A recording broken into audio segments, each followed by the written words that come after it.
Tantor Audio, a division of Recorded Books, presents You, Me, and the Sunken Treasure by Georgette Kaplan, narrated by Abby Craden. Prologue. A horrible thought came to Easy Nevada as she dreamed, and the horrible thought was that she wasn't dreaming. She dreamed of the pyramid, the betrayal, Candice's face as they took her away, and she dreamed of the desert sifting past with mocking monotony. Its features rearranged themselves around her. Every dune she walked over circled around and placed itself back in front of her. Every mote of sand she coughed up came back into her lungs with 10 friends. She dreamed of the comparative health and haleness she'd had after Singh and his right-hand attack dog John Gore had left her for dead, just south of the middle of the fucking Sahara. All head up on revenge. She could have run a marathon then. She'd buried Candice's grandfather, who'd been killed protecting Nevada so that she could protect his family, and taken the horse of a dead Scene along with a gun and 3 bullets. She'd put all 3 into the horse after it couldn't go any farther. Why should it suffer? She'd been the one who made all the mistakes. She was still dreaming of walking. Shouldn't she have woken up by now? Time melted in the desert. The only way Nevada could tell it was passing was her tongue swelling in her mouth, a slug trying to crawl down her throat, her lips blackening and cracking, her throat closing, everything wet in her body drying into hard leather. She forgot the feeling of having saliva in her mouth. She forgot the stability of having anything under her feet but shifting sands. She forgot her own name. But she kept walking until she couldn't any more. Then she crawled. When she couldn't even do that, she fell and finally felt cool. Chapter 1. Sir, Mr. Gore's on the line for you. Singh wrenched himself away from the window where he'd been resting his head. He pulled the sleep mask off and took in his surroundings, the limousine, its gentle vibrations as its tires dominated the road, the dire view out of the tinted windows, and the open partition to the front seat, where the passenger-side bodyguard had a phone pressed to his chest. "Did you tell him I'm napping?" Singh demanded, wiping the crud from his eyes. "It's very important I get my sleep, you know. I was hoping we'd be out of this godforsaken country by the time I woke up.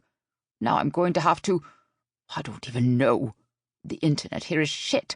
I want to play Candy Crush, but I can't find it on my phone, and I can't download it again, and...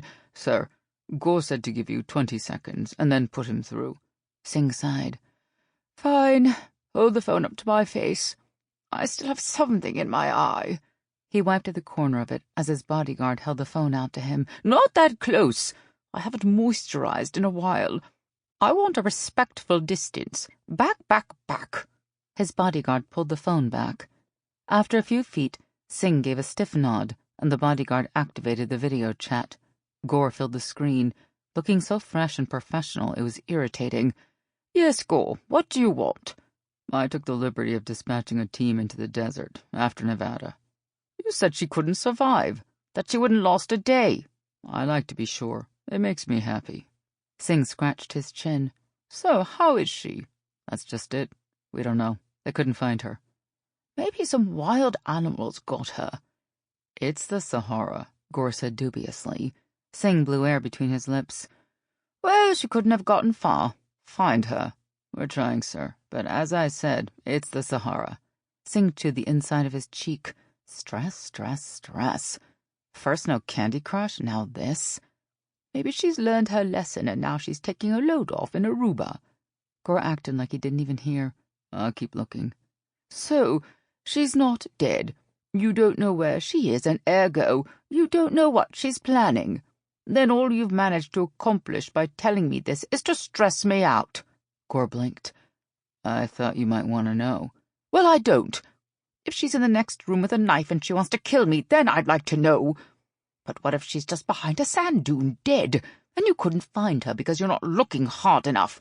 Then I'll have stressed out for nothing. No, I refuse to worry about this. You worry about it. That's what I'm paying you for. I'm going back to sleep. You stay awake."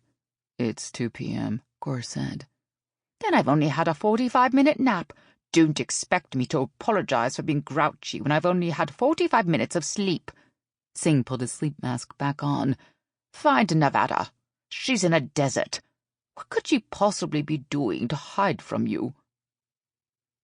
This seems rather gratuitous, Candice said as she worked the stripper pole. It was hardly necessary. She wore a pleated skirt that came down to just below her crotch and a white dress shirt that was both unbuttoned to show off her cleavage and tied up to show off her midriff. Standing still would have been enough for almost anyone's sexual appetites, but she ground against the pole, circled it to show her body off from every angle, shimmied up and down it so that none of her exposed skin could possibly be missed. Nevada sat at the foot of the stage drinking a Bloody Mary. I'm American. I don't know the meaning of the word. Literally. Is it a kind of fruit? Candice gripped the necktie she was wearing and twined it around the pole. You're a lesbian. I thought you liked function. I can think of several functions for you, Nevada argued. The club's atmosphere was oppressively erotic, dimly lit to begin with, neon signs blaring to show off exposed skin in exotic shades. If Nevada wanted to see Candice's natural coloring, she'd have to get her somewhere private. But for the moment, she was content to enjoy her company here. The speakers growled out Hadaway's "What is Love" loud enough to be another partner on the dance floor. Nevada swilled her drink, the taste intense enough to linger in her mouth like someone had kissed her. I know it's kitschy, but I legit like this song. What is love? Candice's tongue flashed out of her mouth and ran up the stripper pole, the saliva trail glowing with each pulse of the neon lights. Nevada thought about how unlike Candice it was to do something so unsanitary. Like she'd read her mind, Candice said, You do know you're dreaming, yeah? Of course I know I'm asleep, Nevada retorted instantly, crossing her arms even if it made a little of her Bloody Mary slosh out. Maybe if you showed a little skin. Candice hung off the pole, looking upside down at Nevada before jolting upright and driving herself against it with a domineering thrust. She pushed her ass out with the same conquering energy, like she knew Nevada's eyes were being pulled to her tartan skirt as it drew up the curve of her buttocks. Nevada saw the lowermost whiteness where cotton panties covered Candice's groin. Have you given any thought to what you're going to do when you wake up? Candice asked. The panties flashed down her inner thighs, painted red as blood by a neon throb. Then they slid down her long legs. Nevada leaned forward to see more. She knew that the panties really made no difference when Candice's skirt was in the way, but in her heart it looked different. The skirt clung tighter to Candice's curving buttocks, delved deeper into the valley between her cheeks. She could see a hint of the flesh that joined Candice's legs together, shadows providing a tempting target for the glowing neon, and her lips felt dry, bone dry, and cracked like the ground after an earthquake, a taste of blood the only moisture. Nevada took another sip of her Bloody Mary. What will I do when I wake up? Find you, kill Singh, make my dreams come true. Candice straightened her skirt with a dainty tug of her fingers. Yeah, that's not going to happen. I know I'm a black woman, but do you really think I have an arse like this? She gave her ass a slap that had the bass turned all the way up. Maybe if you bent over more, I could say for sure. Still with her back to Nevada, every curve of it, Candice reached to her chest and undid the few buttons that passed for modesty. Her blouse opened, pulled to either side by her spreading hands, and Candice twisted at the hip. Her open blouse wasn't totally transparent, but Nevada saw the shadow of the side of her breast, the heft, the jiggle, all but the fine golden coloring that made her look truly delectable. Is there a worse phrase in the English language than side boob? Nevada waxed philosophically. Candice hung onto the pole as she slid down to the floor, landing in a tangle of crossing limbs and artfully concealed nudity, like she'd fallen down the side of a dune, sand burning her skin like a rain of boiling water, the night cold doing nothing to cool her when fever was frying her like an egg. Nevada tried to take a drink. Empty. Service, she called, shaking the celery inside the glass. Where were we? Racial stereotypes, Candice said, coming to all fours, prowling to Nevada over a floor of shifting colors, everything changing but her eyes. Right. I think we're breaking those. You know, most people would say a black woman couldn't be a Japanese schoolgirl. I thought I was Catholic. Correcting me in my subconscious? That's a new one. Candice padded onto Nevada's table, neon flashing over her so fast that Nevada only caught glimpses. Her skin was creamy, taut with muscle tone, but no chiseled abs, no bulging biceps, no scars. Everything about her was as soft and smooth as a drink of water being forced down her throat, Nevada gagging on it, her body rebelling against being awakened when it was so close to mercifully shutting down. Candice swiped Nevada's drink away from her. It was full again, the Mary so bloody that it ran down the sides. Find your boss. Kill your boss. Get the girl. It is the American dream, Nevada said. She reached for the glass, but Candice pulled it away before she could close her hand around it. Her fingers came away red with dripping condensation. You always did like a challenge, Candice said. That sounds like a note of criticism in your voice, but it could just be your voice. It's not a criticism. It's an observation. Candice drank. Her lips dripped red. You don't want to see the world as denials and dead ends, so you look at it as challenges, quests. Finding the artifact, going on the adventure, she smiled. Her teeth were red, too. Seducing the girl. You think that's all you are to me? A challenge? You tell me. It's your subconscious. You're a subconscious, Nevada retorted in a snit. That's what I just said. Very negative. Lots of negativity. Not really. Candice grew serious. If I were really being negative, I'd ask you what you expect to happen when you rescue me, assuming you find me, get past the private army, climb the mountain and all that. Do you really think I want anything to do with you after you got me into all this? You wanted to come, Nevada protested. It was your idea. Keep telling yourself that, Candice said, since you are literally telling yourself that. God, all these years of people telling me I should be self-aware. I try it once and it blows. Why am I dreaming about you anyway? I have an entire U.S. women's soccer team to choose from. Candice grinned, raking Nevada's mind over memories of how sunny her smile was, how it curved, how it showed her teeth, how it came so easily when she was pleased. You're dreaming of me because you miss me. Yeah, Nevada said dismally. There was no point in arguing. She'd never been much good at talking herself out of anything. The real question, Candice said, is, am I dreaming of you? Awakening pummeled Nevada, aches and pain slamming into her consciousness like a car crash. She moaned and tried to get comfortable. All she cared about was pulling herself into a position that didn't exacerbate her pain. She rolled onto her side, held herself, and tried to breathe evenly enough not to aggravate anything.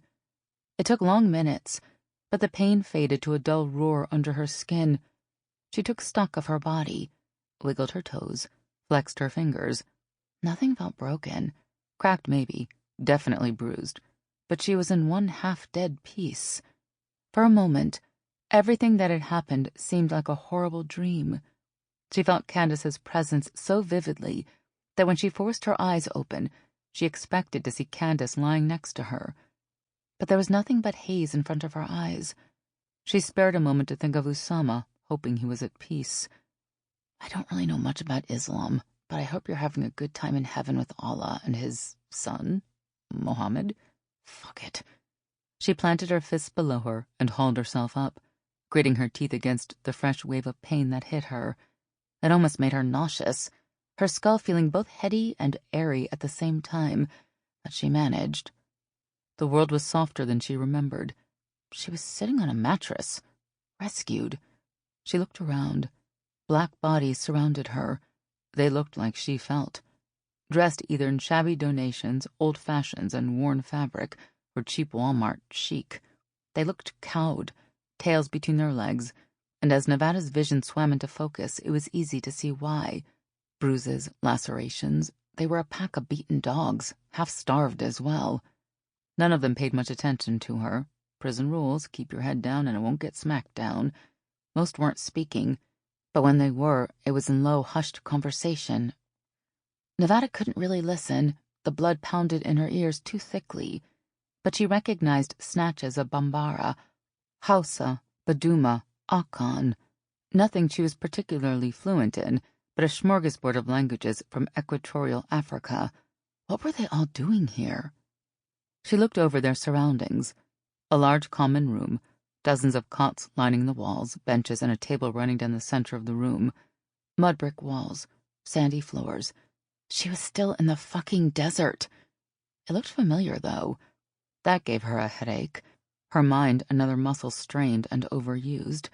But as she looked around, she placed the familiarity. Jacques had told her enough stories about the French Foreign Legion to recognize the shelves over the beds, the hanging cupboards, the air of distilled misery. This was a fort, old, abandoned, put to a use its builders had never intended, but still an outpost of the tricolor, and she was in the barracks. She noticed a presence at the side of her cot, a puffball of curly black hair pushing up from behind the mattress. Nevada craned her neck until she saw the small child, no taller than her cot, staring at her. "Yo, Don King, what are you looking at?" He replied in a patois far too fast and grammatically loose for her to detect more than some English DNA in it. Her headache felt worse. "Okay, I didn't catch any of that, but you're like 6, so I'm guessing you're talking about Fortnite?" "He's asking you why your skin is white." A man's voice with an accent Nevada wanted to place as, "Molly? Tell him I grew up next to some power lines." The man was tall, slender, his limbs sprawling out from sloping shoulders and narrow hips. He had an affinity for the thrift store clothing, making him look more like a hipster than a hobo. Coming to Nevada's bedside, he presented his hands, wide palms, delicate fingers. "I used to be a doctor," he explained. Nevada held out her arm and let him take her pulse. "Where are we?" "Somewhere in Algeria, by my reckoning." Algeria, Nevada repeated a little woozily. The effort of conversation tired her quickly. She had to force herself to stay awake. The kid said something, watching as the doctor examined Nevada's eyes. "He says you smell funny," the doctor said, not looking up from her healing wounds. Nevada noticed, as he went over them, that the bandages were clean enough to have been changed recently. "We don't have to translate everything he says," she replied. "Tell him it's Chanel No. 5. It's an institution." She saw an IV line running from her arm to a saline drip on the shelf over her bed, where some long-dead legionnaire had kept his cleaning bag. Jesus.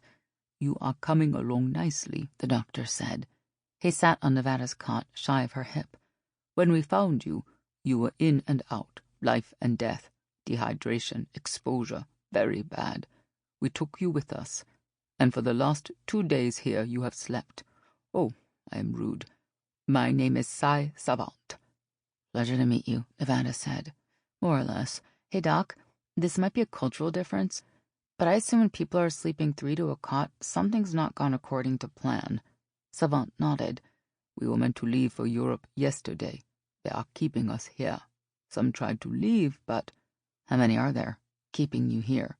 Savant looked to have misgivings about answering. Before he could decide either way, a booming crack shot through the barracks. A whole chorus of them assaulted the ear, and every man in the room shot to his feet, standing tall, almost on point, hands behind their backs, eyes looking straight ahead. Prison rules. Can I call them, or can I call them? They came in wearing desert camouflage and blue headscarves, Arabs armed with thick black clubs and leather shields pounding both together, Tuaregs, Nevada guessed from the geometric patterns on their shields. They could have been family heirlooms centuries old. The clubs, though, were stun batons. As Nevada watched, Savant caught a guard's notice. The guard advanced on him, berating him. Nevada couldn't understand the language, but she got the meaning. The guard thought he was being eyeballed. Savant quaked, trying to hold himself still. Like if he could make a statue of himself, he would be spared a beating. The guard jabbed his baton into Savant's chest. Blue sparks shot out as it fed an electric current into his trembling body. The hyena cackle of the stun charge was loud, but it couldn't compete with the physical vibration of Savant's body seizing up, teeth set together, muscles locked, his flesh now a prison he was locked in. The guard pulled his baton back and Savant collapsed, a puppet without strings. Then the beating started. Kicks, stomps. The guard venting aggression, savoring the release. He might as well have been going at a punching bag. "Hey!" Nevada called. "Why don't you pick on somebody your own gender?" The guard stopped to look at her. The others stared, too. I'm calling you a woman, Nevada explained. It's an insult. I'm being insulting. Lay off, okay? I just woke up. The guards surrounded her, sensing a threat in her mockery. Some stared at her balefully for the challenge, while others felt too much lust to be offended. Nevada girded herself for a fight, throwing aside the sheets to free up her body. Then she realized what she was wearing. Why the fuck am I dressed like Princess Jasmine on her honeymoon? She was in full bedla, a bejeweled bra, a vest, and either harem pants or some kind of gauzy shirt. She couldn't really tell the difference. One of the guards triggered his stun baton. Electricity flickered between the prongs on the business end. Come quietly. You sound like my college roommate. Nevada rolled out of bed. The guards surrounded her, stun batons at the ready, shields held high. What do you think I'm gonna do, belly dance you to death? Come on, take me to your leader. She tried to hold her vest closed as they walked her out of the barracks. The heat smashed down on her face.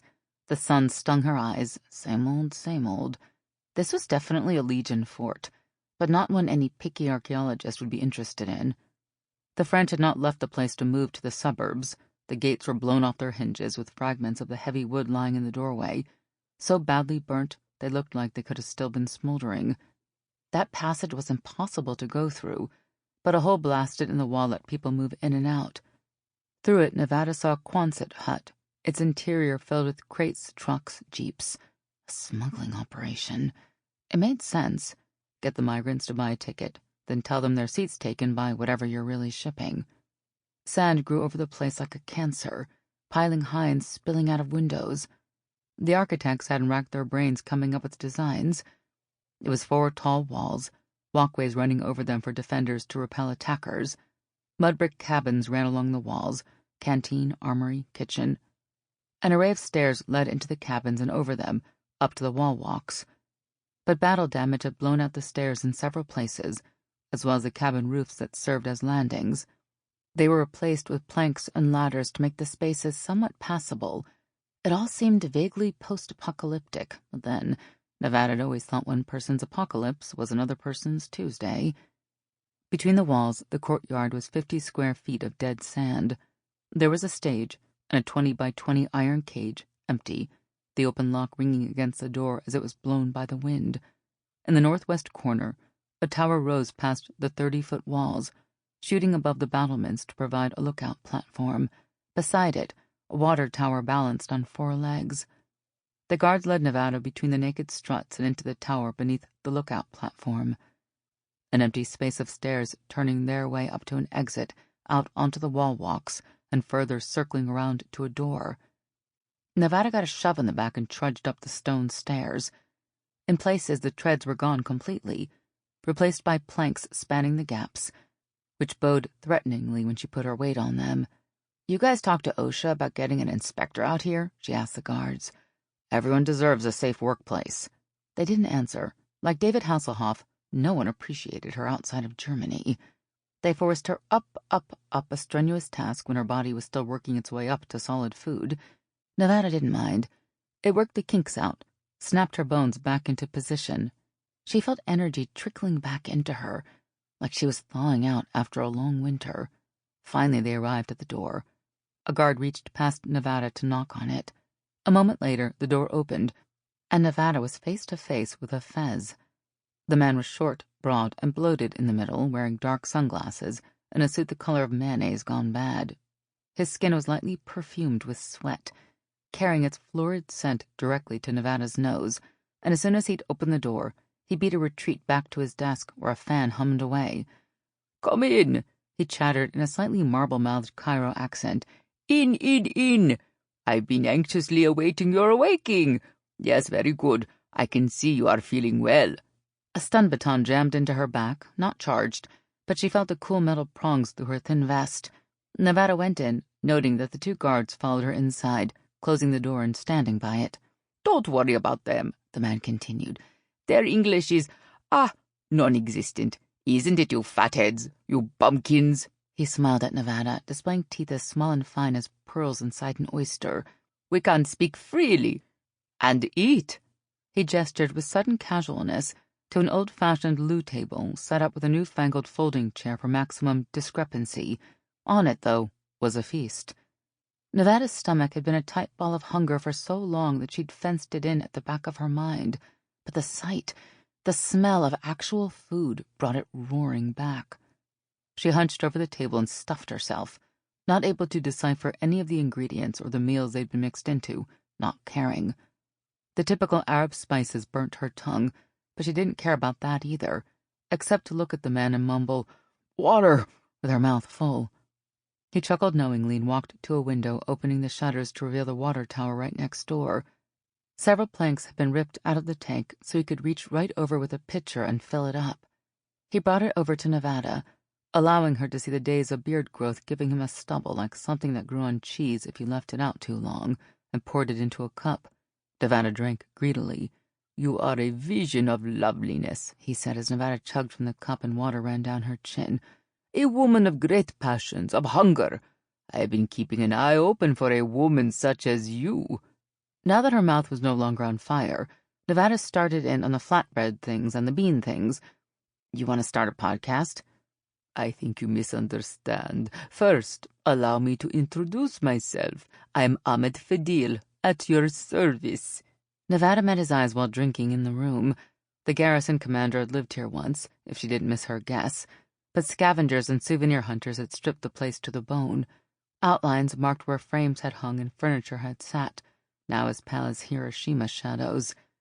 Fadil didn't seem to mind the skeletal quality of his surroundings. This place was a way station, not a destination. "Easy, Nevada," she supplied. "Easy," he repeated, rolling the word on his tongue. Apparently it didn't taste like a noun. "Unusual name." "My parents lived in Hollywood. Why am I dressed like a gritty reboot of I Dream of Jeannie?" Fadil picked up a stool from below the window and moved it to the opposite side of the loo table. Nevada watched him sit down across from her, feeling a canine growl welling in her if he reached for any of her food. "Let me explain that with a story," Fadil began, folding his hands across his belly. Nevada shut her eyes. Great, she'd been taken hostage by Aristotle. "You've heard of the garbage man, yes? He goes from house to house collecting refuse." "Rings a bell," Nevada said. She forced her eyes open enough to see what she was eating. She was hungry enough to start in on the table if she didn't know any better. Pleased, Fadil rattled his fingers on top of the table. "Very good. The garbage man, he takes the refuse. He disposes of it. It's worthless. It's useless. Imagine then that one day he finds a diamond among the waste. Of course, though it would be his job to be rid of it with the rest of the trash, he would much rather keep it. This treasure." Nevada felt his smile on her like a layer of grease. "I'm the treasure." "Very much so, and you could have a fine life with me, a pleasurable life. There would be servants for the cooking and cleaning, of course. You wouldn't sully your hands with such tripe. No, you are meant for more passionate pursuits. Tell me, are you aware of a rusty trombone?" Nevada took a deep breath. "Listen, Ahmed. Can I call you Ahmed? You're a really great guy, and you've taught me so much about inner beauty, and you're going to make some girl just so happy. But I think we should just be friends." Fadil's eyebrows contorted like dying caterpillars. "You are spurning me?" "Afraid so. It's not you. It's me. See, in my country, slavery is kind of considered passé. I mean, unless you have an internship." Fadil shot up to his full height. It didn't take long. "Then you will be sold with the rest of this scum. I am sure a white woman will fetch a high price." "We are pretty great." "Guards!" They leapt to attention. "Get her out of my sight. Take her to the auction block and be rid of her immediately." Nevada glugged down her water before the guards could seize her. As they dragged her away, she shouted, "Joke's on all y'all! I'm Liam Neeson's daughter! You're so screwed!" Chapter 2. They led Nevada down the stairs and out into the courtyard, past the sawtooth shadows of the crenellated walls above and into the thick, stuffy air of the Sahara day. "We fight," Nevada said, sweat instantly breaking out on her forehead. "But deep down, we really care about each other." It took work to make water a bad thing in the lashing heat of the desert, but they accomplished it. As Nevada was led to the cage in the center of the courtyard, now stuffed with the captives from the barracks, the guards started up a pump. Its rhythmic chugging irritated Nevada's ears, instantly putting her on edge. She looked. Sample complete. Ready to continue?